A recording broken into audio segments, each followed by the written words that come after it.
Eco Tejas world class electric bike అతి తక్కువ ధరలోనే. నమస్తే, నేను Keshav. Welcome to Suman TV. సినీ నటుడు అల్లు అర్జున్ అరెస్టు, ఆ తర్వాత జరిగినటువంటి పరిణామాలు అందరికీ తెలిసినాయి. అయితే ఈ వివాదానికి ఒక ముగింపు వచ్చేసిందని అంతా ఆశించారు. దీనికి భిన్నంగా థియేటర్ యాజమాన్యానికి హైదరాబాద్ పోలీసులు నోటీసులు ఇవ్వడము, అలానే థియేటర్ లైసెన్స్ను రద్దు చేసే దిశగా కూడా అడుగులు వేస్తున్నటువంటి పరిస్థితి కనిపిస్తుంది. మరోవైపు అల్లు అర్జున్ ఆయన టీము బాధిత కుటుంబానికి చేదోడు వాదోడుగా నిలిచే ప్రయత్నం చేస్తున్నారనే సంకేతాలు స్పష్టంగా ఇస్తున్నారు. దీనికి కౌంటర్గా ఇటు కాంగ్రెస్ పార్టీ అధికార యంత్రాంగం కూడా బాధితులైనటువంటి శ్రీతేజ్ స్థితిని తెలుసుకునే ప్రయత్నం హాస్పిటల్కి వెళ్ళి చేస్తూనే ఉన్నారు. సో మొత్తం ఈ వ్యవహారంలో ఏం జరగబోతుంది, లీగల్గా ఉన్నటువంటి పాసిబిలిటీస్ ఏంటి, అల్లు అర్జున్ బెయిల్ రద్దు కోసం జరుగుతున్నటువంటి ప్రయత్నాలు ఎంతవరకు సఫలమయ్యేటువంటి ఛాన్సెస్ ఉంటాయి, ఈ అంశాలను విశ్లేషించేటువంటి ప్రయత్నం చేద్దాం. మనతో పాటు హైకోర్టు అడ్వకేట్ నరేష్ శుంకరావు ఉన్నారు. నరేష్ గారు నమస్తే. నమస్తే అండి. ఈ కేసు అంటే ఒక అటెన్షన్ ఉన్నటువంటి కేసు. ఆయన ఏదో 12 గంటలు కూడా జైల్లో ఉండకుండా బయటకు వచ్చేసారు అని ఒక విజయం కింద వాళ్ళు చెప్తే, ఇటుపక్కన పోలీసులు కూడా చాలా ప్రతిష్టాత్మక, ముఖ్యంగా గవర్నమెంట్ చాలా సీరియస్గా తీసుకున్నట్టుగా కనిపిస్తుంది. అధికార పార్టీ సోషల్ మీడియాలో కూడా రెండు కుటుంబాలని కంపారిజన్, ఒక 12 గంటల పాటు కుటుంబానికి దూరం అయితే అల్లు అర్జున్ గారి ఫ్యామిలీ ఎలా ఎదురు చూసింది, తల్లి చనిపోయి ఆల్మోస్ట్ మరణశయ్యపై ఉన్న స్థితిలో ఉన్న బాలుడి పరిస్థితి ఏంటి, ఈ రెండింటిని కంపేర్ చేస్తూ కూడా సోషల్ మీడియాలో వైరల్ చేస్తున్నారు. కాబట్టి ఇది ఒక ప్రెస్టీజ్ ఇష్యూగా మారిపోయినట్టుంది రెండు వర్గాల మీద. ఇప్పుడు ఏకంగా అల్లు అర్జున్ బెయిల్ రద్దు చేయాలనేటువంటి ప్రపోజల్ చాలా సీరియస్గా వెళ్తుంది. ఎంతవరకు ఇందులో అవకాశాలు ఉన్నాయి, లీగల్గా ఉన్న పాసిబిలిటీస్ ఏంటి? అల్లు అర్జున్ గారు బయటికి రావడానికి ప్రధానమైన కారణం ఏంటంటే కనుక సిఆర్పిసి 482లో ఇన్హీరియన్ పవర్స్ అని చెప్పని అంటామండి. అంటే రెగ్యులర్ పాయింట్ ఆఫ్ జ్యుడిసెక్షన్లోనేమో బెయిల్ అనే అంశం తెర మీదకి వస్తుంది. అది ఒకసారి అరెస్ట్ జరిగిపోయిన తర్వాత, జ్యుడిషియల్ రిమాండ్కి వెళ్ళిపోయిన తర్వాత, జైల్లో ఉన్న తర్వాత రిమాండ్ కాపీని బేస్ చేసుకొని బెయిల్ వేయడం అండి, రెగ్యులర్ బెయిల్ అని అంటాము. ఆ బెయిల్ అనేది తెర మీదకి వస్తుంది. దాని మీద వాదనలు, ప్రతివాదనలు జరుగుతూ ఉంటాయి. దాని ప్రకారం బెయిల్ అనే అంశం ఉంటుంది. ఇక్కడ అల్లు అర్జున్ గారికి సంబంధించి ఇక్కడ ఏం జరిగింది అని అంటే కనుక ఒక సరికొత్త అధ్యాయం కింద ఇన్వోక్ చేసిన పరిస్థితి ఏర్పడిందండి. దాంట్లో ఏంటి అని అంటే కనుక అల్లు అర్జున్ గారిని మార్నింగ్ అంటే 12:15కి ఇంటి దగ్గర నుంచి వాళ్ళు తీసుకుని వెళ్తే మధ్యాహ్నము 4:15-20 ఆల్రెడీ కోర్టులో ప్రొడ్యూస్ చేయడము, అదేవిధంగా కోర్టు రిమాండ్ కూడా విధించడం జరిగింది. అయితే హైకోర్టు చెంత అల్లు అర్జున్ గారికి సంబంధించిన న్యాయవాదులు 4 గంటలకి కేసు ప్రత్యేకంగా మెన్షన్ చేసి తీసుకోవడం జరిగిందండి. అది క్వాష్ పిటిషన్ అని చెప్పానంటామండి. క్వాష్ పిటిషన్లో ఏం జరుగుతుంది అని అంటే కనుక 2 రకాల అంశాలు తెర మీదకి వస్తాయండి. ప్రధానంగా ఏం జరుగుతుంది అని అంటే కనుక ఏదైతే కనుక ఎఫ్ఐఆర్ అల్లు అర్జున్ గారి మీద, సంధ్య థియేటర్ మీద రిజిస్టర్ అయిందో దానికి సంబంధించి అది తప్పుగా నమోదు చేశారు కాబట్టి దాన్ని కొట్టివేయండి అని చెప్పి హైకోర్టు చెంత వేసేదే క్వాష్ పిటిషన్ అండి. సో అది వాదనలు, ప్రతివాదనలు, నోటీసు, అంటే ఆపోజిట్ పార్టీ, కంప్లైంట్ పార్టీకి నోటీస్ వెళ్ళాలి కాబట్టి అది టైంతో కూడుకున్న అంశం కాబట్టి మధ్యంతరంగా అంటే ఇంటీరియం అని చెప్పని అంటామండి, రిలీఫ్. దాంట్లో ఏం అడుగుతారు అని అంటే కనుక stay of all further proceedings including arrest అని చెప్పని అడుగుతారండి. అయితే ఇక్కడ ఏం జరిగింది అని అంటే కనుక వీళ్ళు 4 గంటలకు మెన్షన్ చేసినప్పుడు ఈ 4:15 ఏమో రిమాండ్ అనేది జరగడం జరిగింది. సో రిమాండ్ కాపీ అయితే కనుక రాదు కదండి అప్పటికి. అయితే వీళ్ళు అడిగింది ఏంటి అంటే కనుక ఇంటీరియం బెయిల్ ఇవ్వండి 482లో అని చెప్పని అన్నారు. అంటే ఎటువంటి ప్రత్యేకమైన బెయిల్ అప్లికేషన్ వేయలేదు, ఎటువంటి రిమాండ్ని కూడా వాళ్ళు ఛాలెంజ్ చేయలేదు. ఓన్లీ ఏంటి అంటే కనుక హైకోర్టుకి ఉన్న అర్నబ్ గోస్వామి అనే ఒక జడ్జిమెంట్లో సుప్రీంకోర్టు వారు హైకోర్టుకి ఎటువంటి ప్రత్యేకమైన పవర్స్ ఉంటాయి, అధికారాలు ఉంటాయి అని చెప్పి చెప్పడం జరిగిందండి. సో దాని ప్రకారము ఒక ఇంటీరియం బెయిల్ ఇవ్వండి, అది కూడా సోమవారం వరకే ఇవ్వండి అని చెప్పి కూడా అడగడం జరిగిందండి. ఇది ఎప్పుడు శుక్రవారం రోజు జరిగిన వాదనలు, సోమవారం వరకు ఇవ్వండి అని చెప్పని చెప్పడం జరిగింది. అందులో భాగంగానే 4 గంటలకి జడ్జి వారు కేసును తీసుకోవడం జరిగింది. కేసును తీసుకున్న తర్వాత వాదనలు, ప్రతివాదనలు జరిగినాయి. ఆ స్టేట్కి సంబంధించిన పీపీ వారు రోజుకి ఈ కోర్టులో ఒక 10 నుంచి 20 మంది ఇట్లా లంచ్ మోషన్లు అనేది అడగడం జరుగుతుంది. సో ఎవరికి ఎటువంటి ప్రత్యేకమైన ఇచ్చిన సందర్భాలు లేవు. ఇప్పుడు అల్లు అర్జున్ కేసుని కనుక తీసుకున్నట్లయితే కనుక అందరి దృష్టి ఇక్కడ ఈ యొక్క కేసు మీద పడి కొంత అపార్థం చేసుకునే ఆస్కారం ఉంది కాబట్టి ఇవ్వద్దు అని చెప్పి అపోజ్ చేయడం జరిగింది. సరే, ఒక జడ్జిమెంట్ అని చెప్తున్నారు, సీనియర్ కౌన్సిల్ వచ్చారు కాబట్టి నేను వింటాను అని చెప్పి జడ్జి గారు అనడం జరిగింది. అకార్డింగ్లీ 4 గంటలకి ఆ యొక్క కేసు వాద ప్రతివాదాలు అనేది జరగడం జరిగిందండి. దాంట్లో ప్రత్యేకంగా అది సోమవారం వరకు అడగడం జరిగింది. వాళ్ళు స్టేట్ మాత్రం అపోజ్ చేసింది. వాళ్ళు ఎటువంటి బెయిల్ అప్లికేషన్ వేయలేదు, రిమాండ్ని ఛాలెంజ్ చేయలేదు. అటువంటి పరిస్థితుల్లో మీరు ఏ విధంగా ఇస్తారు అని చెప్పని వాద ప్రతివాదాలు ఉన్న తర్వాత జడ్జి వారు అల్లు అర్జున్ గారి తరపు న్యాయవాదుల యొక్క వాదంతో ఏకీభవించి కోర్టుకు ఉన్న ప్రత్యేకమైన అధికారాలతోటి 482 తోటి ఒక 4 వారాలు బెయిల్, 4 వారాలు మధ్యంతర బెయిల్ అనేది ఇవ్వడం జరిగిందండి. సో దాంట్లో ఇమ్మీడియట్లీ కూడా అంటే కమిషనరు అదేవిధంగా జైలు అథారిటీకి కూడా తక్షణం ఈ యొక్క ఉత్తర్వులు అమలయ్యేలాగా చూడాలి అని చెప్పని, ఎప్పుడు కూడా ఒక బెయిల్ అనేది ఏంటంటే కనుక బాండ్ అంటే పారిపోకుండా రేపు పొద్దున వాళ్ళు సెక్యూరిటీ పర్పస్ బాండ్ పెడతారు. అది ఇన్ జనరల్గా అయితే కనుక మేము స్టేషన్ హౌస్ ఆఫీసర్ కానీ లేదు అని అంటే కనుక కోర్టుకు సంబంధించిన జ్యుడిసెక్షన్లో పెడతా ఉంటాము. కానీ ఇక్కడ అంత టైం పెడితే మళ్ళీ ఒక 3 రోజులు వేస్ట్ అయిపోతుందని చెప్పి జైలు సూపరింటెండెంట్కి పెట్టాలి అని చెప్పి కూడా వాళ్ళు అడిగితే కనుక కోర్టు ఉత్తర్వులు ఇవ్వడం జరిగింది. అకార్డింగ్లీ అల్లు అర్జున్ గారు ఇప్పుడు అది కూడా జైలు సూపరింటెండెంట్ దగ్గర జైలు దగ్గర లేట్ అయింది, ఇదంతా కూడా కోర్టు ఉత్తర్వుల ఉల్లంఘన, దీనిపైన కేసుకి వెళ్తాం మేము అని వాళ్ళు అనౌన్స్ చేశారు. ఫర్దర్ స్టేటస్ ఏంటనేది ఇంకా అక్కడి నుంచి అప్డేట్ లేదు. బట్ కౌంటర్ మాత్రం చాలా ఫాస్ట్గా ఉంది. పోలీసులు సంధ్యా థియేటర్ ఎందుకు మూసేయకూడదు అనే దాని మీద షోకాజ్ ఇచ్చారు. ఎందుకంటే మొత్తం టోటల్ ఎపిసోడ్లో మీరు చెప్పినట్టుగా అర్నబ్ గోస్వామి కేసు ఒకటి సపోర్టింగ్ ఎలిమెంట్ అయితే, ఫస్ట్ ఈయనకి అంటే ఈ ఒక క్లీన్ ఇమేజ్ ఇచ్చే అవకాశం ఉన్నటువంటి అంశం సంధ్యా థియేటర్ యాజమాన్యం ఆల్రెడీ పోలీస్ పర్మిషన్ కోసం ఒక లెటర్ పెట్టింది. దానికి అటెస్టెడ్ స్టాంప్ వేసి మరి పోలీస్ అధికారులు ఇచ్చారు. పర్మిషన్ ఇవ్వలేదు అనేది మేము ఓరల్గా చెప్పాను, పోలీసులు అంటే చెల్లదు అనే దాని మీద ఆ రోజు ఆర్గ్యుమెంట్. ఇప్పుడు కొత్తగా ఏంటంటే 2 రోజుల నుంచి వైరల్ అవుతుంది, ఆల్రెడీ పోలీసులు రిటర్న్గా ఒక లెటర్ ఇచ్చినట్టుగా, సంధ్యా థియేటర్ యాజమాన్యం ఇందులో ఉదాసీనంగా వ్యవహరించినట్టుగా, అసలు థియేటర్ ఎందుకు లైసెన్స్ రద్దు చేయకూడదు అనేది. సంధ్యా థియేటర్ అంటే ఆర్టీసీ క్రాస్ రోడ్స్లో ఒక ఇమేజ్, ప్రతి సినిమా రిలీజ్కి దాదాపు నాకు తెలిసి అయితే ఒక 40 ఏళ్ళగా బహుశా అక్కడ ఇంకా అంతకు ముందర ఏమన్నా జరిగినాయో మనకు తెలియదు. బట్ నా వయసు నుంచి నేను చూస్తే ఒక 40 ఏళ్ళుగా అక్కడ అది ఒక సెంటర్ పాయింట్. అలాంటి థియేటర్ లైసెన్స్ రద్దు చేయడము, అలానే అల్లు అర్జున్ బెయిల్ రద్దు కోరుతూ పైకోర్టుకి వెళ్ళాలనేటువంటి నిర్ణయం తీసుకోవడం. సో ఇవి రెండు పోటాపోటీగా జరగడానికి కారణం ఏంటి? ఇది స్పెసిఫిక్ రీజన్స్. ఇక్కడ ప్రధానంగా మాట్లాడుకోవాల్సింది ఏంటంటేనండి, హైకోర్టులో జరిగిన ప్రొసీడింగ్స్ మొత్తం రికార్డ్ అయ్యి బయట సోషల్ మీడియాలోకి రావడం జరిగిందండి. సోషల్ మీడియాలోకి వచ్చిన తర్వాత అక్కడ జరిగిన వాదనలు ఇవన్నీ కూడా ప్రజలు చూసిన తర్వాత వాళ్ళు ఏం చేశారు అని అంటే కనుక పోలీస్కి ఎగ్నిస్ట్గా పోస్టులు పెట్టడం మొదలైందండి. ఎందుకు అనంటే కనుక దాంట్లో అల్లు అర్జున్ గారి తరపు న్యాయవాదులు ఏం చెప్తారు అని అంటే కనుక ఈ తొక్కిసలాట జరిగినప్పుడు పోలీసులు పైన ఉన్నారు, ఈ తొక్కిసలాట జరిగిన తర్వాత వాళ్ళు కిందకి రావడం జరిగింది. అంటే పోలీసులు కూడా అక్కడ డ్యూటీ చేయలేదు, అల్లు అర్జున్ చూడడానికి పైకి వెళ్ళారు అని చెప్పి అక్కడ వాదనలు ఉంటాయి. ఆబ్వియస్లీ కోర్టులో అది విభిన్నంగా ఉంటాయి వాదనలు.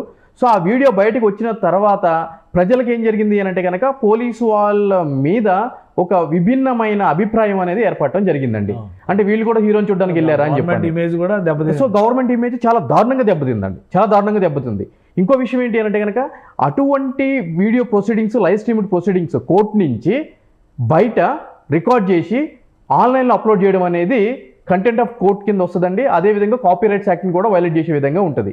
దానికి సంబంధించి రిజిస్ట్రీకి నేను కూడా కంప్లైంట్ ఇవ్వడం జరిగింది, ఈ విధంగా సోషల్ మీడియాలో సర్క్యులేట్ చేస్తున్నారు అని చెప్పి. ప్రొసీడింగ్స్ అన్ని లైవ్ ఇచ్చేస్తున్నారు కదా ఇప్పుడు. అయితే మీరు కోర్ట్ ప్రొసీడింగ్స్ చూసినట్లయితే కనుక లైవ్ ఇస్తున్నారు కరెక్టే, కానీ దానికి కన్సెంట్ ఉంటే మాత్రమే మీరు అవి చూడగలరు, అవి రికార్డ్ చేయగలరు, అవన్నీ చేయగలరు. అయితే కొంత సౌలభ్యం కోసము ఈ లైవ్ స్ట్రీమ్ ప్రొసీడింగ్స్ ఇచ్చినప్పుడు అక్కడ క్లియర్గా మీరు ఆ సైట్లోకి ఎంటర్ అవుతున్నప్పుడు ఒక డిస్క్లైమర్ అనేది ఉంటుందండి. దాని ప్రకారం ఏంటి అంటే కనుక ఈ లైవ్ స్ట్రీమ్ ప్రొసీడింగ్స్ని మీరు రికార్డ్ చేసిన వాటిని మీరు ఎక్కడైనా అప్లోడ్ చేసినా సోషల్ మీడియాలో మేము మీ మీద కంటెంట్ ఆఫ్ కోర్ట్ కింద అదేవిధంగా కాపీరైట్స్ యాక్ట్ ప్రకారము మేము యాక్షన్ తీసుకుంటామని చెప్పి క్లియర్గా డిస్క్లైమర్ ఉంటుందండి. అటువంటి డిస్క్లైమర్ ఉన్న తర్వాత కూడా వీళ్ళు రికార్డ్ చేసి సోషల్ మీడియాలో పెట్టారు. సో పోలీసు వాళ్ళు సంధ్యా థియేటర్ అక్కడ ఆ రికార్డు పెట్టిన వాళ్ళు కూడా ఇప్పుడు మళ్ళీ చర్యలు తీసుకోవడానికి 100%. ఇప్పుడు నేనే ఒక 15 నుంచి 20 యూట్యూబ్ ఛానల్ లింక్స్ పెట్టి రిజిస్ట్రీ కంప్లైంట్ ఇవ్వడం జరిగిందండి, చట్టవిరుద్ధంగా ఇవి చేస్తున్నారు అని చెప్పని. ఇప్పుడు పోలీసు వాళ్ళ మీద ఉన్న టాస్క్ ఏంటి అంటే కనుక ఇటు అల్లు అర్జున్ గారి బెయిల్ రద్దు చేయడానికి సుప్రీంకోర్టుకి వెళ్ళటం మొదటి టాస్క్, అదేవిధంగా సంధ్యా థియేటర్కి సంబంధించి షోకాజ్ నోటీస్ ఇచ్చి లైసెన్స్ రద్దు చేయడం రెండో టాస్క్. మూడోది ఏంటి అంటే కనుక ఈ ప్రొసీడింగ్స్కి సంబంధించి ఎప్పుడైతే కనుక బయటకు వచ్చినాయో ఆ బయటకు రావడం చేతే కదా వాళ్ళ యొక్క పరువు పోయినట్టు అయిపోయింది. దాని గురించి ప్రెస్టేజియస్గా తీసుకుని ఇప్పుడు ఈ కేసు మీద వర్కౌట్ చేస్తున్నారు. సో వాళ్ళ మీద యాక్షన్ తీసుకోవడం థర్డ్ పార్ట్ అండి. సో ఇవన్నీ కూడా పోలీసు వాళ్ళ ముందు ఉన్నది ప్రధానమైన. ఒక అడ్వకేట్గా మీరేం చెప్తారు? ఇప్పుడు ఎవరు ఎఫిషియెంట్గా ఆర్గ్యూ చేశారు, ఎవరు ఇంటెన్షనల్గా ఈ కేసుని చాలా స్ట్రాంగ్గా ఎస్టాబ్లిష్ చేయాలనుకున్నారా అంటే పోలీసులు, గవర్నమెంట్ చాలా క్లియర్ కనిపిస్తుంది. మామూలుగా అయితే ఎంక్వైరీకి పిలిచి మాట్లాడి టైం కొంత ఇచ్చి ఉంటే అది వేరేగా ఉండేది. బట్ సీరియస్గా యాక్షన్లోకి దిగిన తర్వాత కోర్టులో ఫెయిల్యూర్ జరిగిందనేటువంటి ఒక ప్రచారం కూడా జరుగుతుంది. ఏం జరిగి ఉండొచ్చు మీరు, లేదా వాళ్ళు చేసినటువంటి ప్రొసీజర్ పర్ఫెక్ట్గా ఉండి అవతల వాళ్ళతో పై చేయి అయ్యిందా? ఎందుకంటే అల్లు అర్జున్ గారి అడ్వకేట్ గురించి ఆహా ఓహో వీరుడు సూర్యుడు అని చెప్పని చాలా సోషల్ మీడియాలో మనం చూస్తున్నాం. అంటే ఒక అడ్వకేట్ క్లయింట్ గురించి, ఏ అడ్వకేట్ అయినా తన క్లయింట్ గురించి అలానే మాట్లాడవచ్చు. ఇప్పుడు అంత ప్రచారం చేస్తున్నారంటే అందులో ఏదో మోటివ్ ఉండి ఉండవచ్చు అని అనిపించింది. సో మీరేం చెప్తారు ప్రొసీడింగ్స్ విషయంలో? పోలీసులు, ప్రభుత్వ పక్షాన వ్యవహరించినటువంటి అడ్వకేట్లు, పబ్లిక్ ప్రాసిక్యూటర్ వీళ్ళు సమర్థంగా వ్యవహరించగలిగారా? అయితే అల్లు అర్జున్ గారికి సంబంధించిన అడ్వకేట్ గారి గురించి చేయడానికి ప్రధాన కారణం అంటే ఆయన అడ్వకేట్ గారు అదే విధంగా కూడా ప్రొడ్యూసర్ అండి. ఆచార్య ప్రొడ్యూసర్, రాజ్యసభ సభ్యుడు, వైఎస్ఆర్సీపీ నుంచి కాబట్టి మొత్తం బలగం అంతా ఒకటి ఉంది. సో సినిమా ఇండస్ట్రీకి సంబంధించి ఉంది కాబట్టి అంతకుముందు ప్రభాస్ గారి కేసుకి, ఫామ్ హౌస్కి సంబంధించి కేసులు కానీ అవన్నీ చేసి ఉన్నారు కాబట్టి ఆబ్వియస్లీ అది నోటెడ్ పర్సన్ కాబట్టి అదంతా జరుగుతూ ఉంది. దాని తర్వాత ఈ ఏదైతే కనుక సోషల్ మీడియాలో ఒక కేశవ్ గారిది, సుంక నరేష్ది అంత ఫాస్ట్గా వైరల్ చేయరండి. ఇదంతా కూడా ఒక పెద్ద గూడుబుట్ట అని నడుస్తూ ఉంటుంది, ఒక సిస్టమ్ మేనేజ్ చేస్తూ ఉంటుంది, అదంతా జరుగుతూ ఉంటుంది. ఏదైతే కనుక ఇన్ఫ్లుయెన్షియల్ సైట్స్ ఉంటాయో అక్కడ ఒక టీం కూర్చుని పనిచేస్తూ ఉంటుంది. అందు గురించే అవన్నీ జరుగుతూ ఉంటాయి కాబట్టి ఇదంతా జరుగుతుంది. ఇక వాదనల గురించి మనం మాట్లాడుకోవాల్సిన అవసరం ఏంటి అని అంటే కనుక ఆబ్వియస్లీ ఏం జరుగుతుందంటే ఏదైనా ఒక కేసుకు సంబంధించి ఇటువంటి ఇక ఏ విధంగా అయినా సరే ఈ కేసుని మనం నిలబెట్టాలి, ఈ కేసులో ఆ విధంగా అంశాలు ఉన్నాయి అని అన్నప్పుడు ఏం జరుగుతుందంటే కనుక ఈ అడ్వకేట్స్లో ఏం జరుగుతుందంటే కనుక 2 types ఆఫ్ అడ్వకేట్స్ ఉంటారండి. ఒకటి సీనియర్ డిజిగ్నేటెడ్ అడ్వకేట్స్ అని చెప్పని అంటారు. ఇంకొక విషయం ఏంటంటే కనుక నార్మల్ అడ్వకేట్స్ అండి. సో జూనియర్ అడ్వకేట్ అని చెప్పే కాన్సెప్ట్ ఎక్కడ ఉండదండి. అడ్వకేట్ అంతే, సీనియర్ అడ్వకేట్. సో 2 types ఉంటాయి. సీనియర్ అడ్వకేట్ అంటే ఏంటి అని అంటే కనుక ఒక చీఫ్ జస్టిస్తో కూడిన జడ్జిలు కమిటీ కాన్స్టిట్యూట్ అయ్యి కొంతమంది లిస్ట్ అనేది సెలెక్ట్ చేసి వాళ్ళు పెట్టుకోవాలి. అంటే వాళ్ళు కొన్ని క్రైటీరియాస్ అనేవి ఉంటాయి. వాళ్ళు వాదించిన కేసులను బేస్ చేసుకుని దాంట్లో ఎన్ని రిపోర్ట్ అయినా బేస్ చేసుకుని వాళ్ళ యొక్క ఐటీ రిటర్న్స్ ఇవన్నీ కూడా కొన్ని క్రైటీరియాస్ ఉంటాయి. అదేవిధంగా ఒక ఇంటర్వ్యూ అనేది జరుగుతూ ఉంటుందండి. సో ఆ ఇంటర్వ్యూలో వీళ్ళు అటెండ్ అయ్యి అంతా జరిగిన తర్వాత సీనియర్ డిజిగ్నేషన్ అనేది రావడం జరుగుతుంది. ఆ వచ్చినప్పుడు ఏం జరుగుతుంది అంటే కనుక వాళ్ళ పేరు మీద కేసులు వేయడానికి ఉండదండి. ఎవరైనా సరే నార్మల్ అడ్వకేట్స్ కేసు వేస్తే వాళ్ళు వచ్చి ఆర్గ్యుమెంట్ చేస్తూ ఉంటారు అనమాట. సో వాళ్ళకి సంబంధించి కోర్టులో జడ్జిలు కూడా ఒక ప్రత్యేకమైన సముచిత స్థానం అనేది కల్పించడం జరుగుతుందండి. సో క్లియర్గా ఎందుకు అనంటే కనుక వాళ్ళు సీనియర్ అడ్వకేట్స్ కాబట్టి వాళ్ళకి సముచితమైన స్థానం కల్పించాలి కాబట్టి జరుగుతుంది. సో నార్మల్ అడ్వకేట్స్లు వెళ్ళి ఆర్గ్యూ చేసినప్పుడు కానీ ప్రత్యేకమైన వినతి ఈ విధంగా తీసుకోవాలి అని చెప్పిన దానికి సీనియర్ అడ్వకేట్లు వచ్చి చెప్పిన దానికి జమానా ఫరక్ ఉంటుందండి. నార్మల్ అడ్వకేట్లు చెప్తే కొన్ని సందర్భాల్లో ఏం పని కాదండి. అదే కేసు జడ్జి తీసుకునేటువంటి రిసీవ్ చేసుకునే ఎగ్జాక్ట్లీ జడ్జి రిసీవ్ చేసుకునే విధానం వేరు ఉంటుందండి. ఎందుకంటే కనుక వాళ్ళకి సముచితమైన స్థానం ఇవ్వాలి కాబట్టి వాళ్ళు వచ్చి నిలబడితే మాత్రము కంపల్సరీ వాళ్ళని అకామిడేట్ చేయాలి అండి. వాళ్ళు ఇచ్చిన వినతిని వాళ్ళు యాక్సెప్ట్ చేయాలి. సో ఆ విధంగా ఉంటుందండి. ఆ విధంగానే వాళ్ళు మెన్షన్ చేయడము, 4 గంటలకు తీసుకోవడము. ఇన్ జనరల్గా అయితే కనుక లంచ్ మోషన్ అంటే కనుక డ్యూ ప్రాక్టీస్ ఏముంటుంది అని అంటే కనుక మధ్యాహ్నం 2:15 కానీ 2:30 కానీ ఒక కేసుకు సంబంధించి వినడాన్ని లంచ్ మోషన్ అని చెప్పని అంటామండి. కానీ అల్లు అర్జున్ గారి కేసులో 4 గంటలకి వినడం జరిగింది. 4 గంటలకి వినడం జరిగింది. సో ఇది ఎందుకు అంటే కనుక దానివల్లనే సాధ్యపడింది. ఇక వాదనలో ప్రతివాదనల గురించి మనం మాట్లాడుకోవాలంటే కనుక స్టేట్ తరపున ఈ కేసుకు సంబంధించి ఒక ప్రత్యేకమైన ఎవరైనా ఒక సీనియర్ అడ్వకేట్ని డిజిగ్నేటెడ్ అడ్వకేట్గా పెట్టుంటే బాగుండేది అని చెప్పి అందరి అభిప్రాయంగా రెగ్యులర్ ప్రాసిక్యూటర్ దీన్ని కూడా ఆర్గ్యూ చేశారు.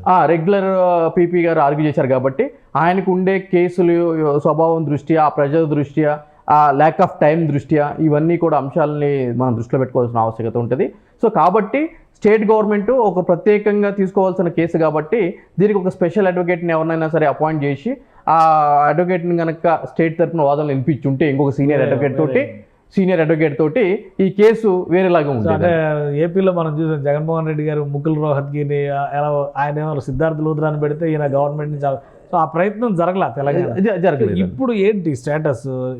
ఎంతవరకు లీగల్ పాసిబిలిటీస్ ఉంటాయి సంధ్యా థియేటర్ లైసెన్స్ని రద్దు చేయడానికి? ఇన్సిడెంట్ జరిగింది, మరణం సంభవించింది, సో ఇవన్నీ ఉన్నాయి. లైసెన్స్ రద్దు చేయడానికి ఎంతవరకు వీళ్ళు ముందుకు వెళ్ళే అవకాశం ఉంటుంది? ఇప్పుడు ఒక థియేటర్కి లైసెన్స్ ఇవ్వాలి అని అంటే కనుక ఫైర్ డిపార్ట్మెంటు, అదేవిధంగా హోమ్ డిపార్ట్మెంటు అనేది ప్రధానమైన అంశాలుగా ఇక్కడ ఉంటుందండి. ప్రధానంగా అన్నింటికి మించి అయితే కనుక హోమ్ డిపార్ట్మెంటు లైసెన్స్ అనేది చాలా ఇంపార్టెంట్ అండి. సో దీనికి సంబంధించి ఇన్సిడెంట్ జరిగిన తర్వాత పోలీస్ వాళ్ళు మేము ప్రొటెక్షన్ ఇవ్వలేము, సో మీరు బెటర్ హీరోకి కానీ సంబంధించిన వ్యక్తులకు కానీ రావద్దు అని చెప్పండి, క్రౌడ్ ఎక్కువయ్యే అవకాశాలు ఉన్నాయి అని చెప్పి ఒక లెటర్ మేము చెప్పామని చెప్పి మన కోర్టులో కూడా చెప్పడం జరిగింది. దానికి సంబంధించిన లెటర్ కూడా సోషల్ మీడియాలో వైరల్ అవుతున్న సంగతి మనందరికీ తెలిసిన విషయమే.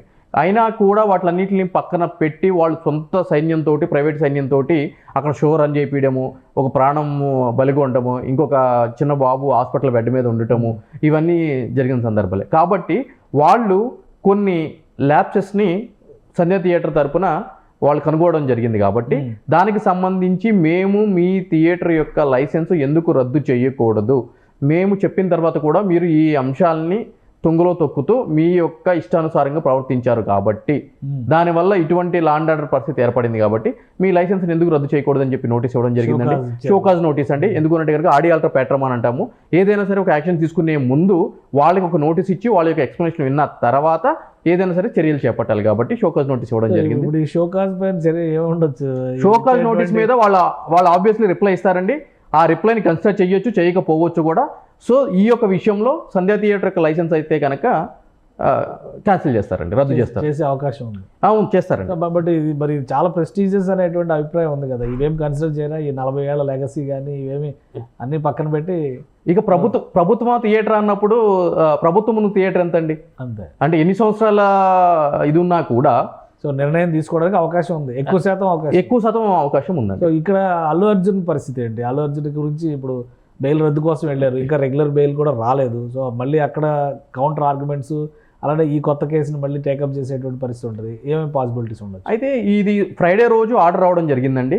ఒకవేళ ప్రభుత్వం గనక ఈ యొక్క ఉత్తర్వుల్ని ఛాలెంజ్ చేయాల్సిన పరిస్థితి వస్తే, ఒకవేళ ఆ విధంగా అని అనుకుంటే గనక ఈరోజు బుధవారం అండి, ఇప్పటికీ ఆల్రెడీ డ్రాఫ్ట్ ప్రిపేర్ అయిపోయి ఎస్ఎల్పి కూడా అక్కడ ఫైల్ అయిపోయి ఉండాలి. ఇప్పుడు వరకు అయితే కనుక అటువంటి ప్రయత్నాలు అయితే కనుక ఏమీ జరగలేదు నాకు తెలిసి లీగల్గా. ఇక మీదట చెయ్యరు అని చెప్పి నేను అనట్లేదు. లీగల్ ఎస్పెక్ట్స్ తోటి వాళ్ళు ఒపీనియన్ తీసుకుని ఇక మీదట ఆ విధంగా చేయడానికి అయితే కనుక స్టేట్ గవర్నమెంట్కి ఆస్కారం ఉంది అండి. అయితే ఆ అర్నబ్ గోస్వామి జడ్జిమెంట్లో కూడా ఎటువంటి పరిస్థితుల్లో, ఎటువంటి కేసుల్లో హైకోర్టు వాళ్ళ యొక్క ప్రత్యేకమైన అధికారాలు ఉపయోగించాలి అని చెప్పి క్లియర్గా చెప్పడం జరిగింది కాబట్టి, సో ఆ గ్రౌండ్స్ మీద ఏ విధంగా తీసుకుంటారు ఏంటి అని చెప్పి ఇంకా రాష్ట్ర ప్రభుత్వానికి అయితే కనుక ఇంకా టైం ఉందండి. ఎందుకంటే 4 వీక్స్ అని చెప్పి అనటం జరిగింది కాబట్టి టైం ఉంది కాబట్టి మరి తీసుకుంటారేమో వేచి చూడాలండి. థ్యాంక్ యూ నరేష్ గారు అభిప్రాయం తెలియజేసినందుకు. ఇది ఇప్పుడున్న సిచ్యుయేషన్లో సంధ్యా థియేటర్ లైసెన్స్ రద్దు అవ్వడానికి ఎక్కువ ఛాన్సెస్ ఉన్నాయని నరేష్ గారు విశ్లేషిస్తున్నారు. ఎందుకంటే ప్రభుత్వం ఈ అంశాన్ని చాలా ప్రెస్టీజియస్గా తీసుకుంది. కొంత సమాచారాన్ని కోర్టుకి ఇచ్చి కొంత సమాచారాన్ని దాచిపెట్టి మిస్లీడ్ చేశారనేటువంటి అభిప్రాయం కూడా ప్రభుత్వ యంత్రాంగం దృష్టిలో ఉంది కాబట్టి ఈ వ్యవహారంలో సీరియస్ రియాక్షన్ ఉంటుంది. ఇక అల్లు అర్జున్ బెయిల్ ఉదంతానికి సంబంధించి ఇంకా కౌంటర్ ఫైల్ చేయడానికి రాష్ట్ర ప్రభుత్వ పక్షాన సమయం ఉంది. అలానే బెయిల్ రద్దు కోసం కొంతమంది మానవతావాదులు, మేధావులు సుప్రీంకోర్టులో కేసు మూవ్ చేయడానికి కూడా సిద్ధంగా ఉన్నారు కాబట్టి ఏ క్షణంలో ఏ నిర్ణయమైనా తీసుకునేటువంటి ఛాన్సెస్ ఇందులో కనిపిస్తున్నాయని నరేష్ గారు విశ్లేషిస్తున్నారు. ఇది special discussion. Keep watching. Suman టీవీలో మీ పర్సనల్ అండ్ బిజినెస్ ప్రమోషన్స్ కోసం కింది నెంబర్కి కాంటాక్ట్ చేయండి.